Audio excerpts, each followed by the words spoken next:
মায়ার বাঁধন ছেড়ে পিতার সাথে যাব মোরা পাপের জগৎ ছেড়ে।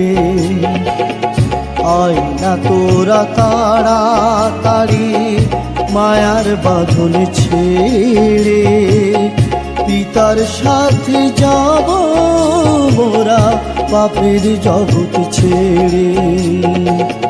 পিতা যখন আশীষ করে আনন্দে মন ভরো, সমস্যায় আসলে পরে দুঃখ কেন করো।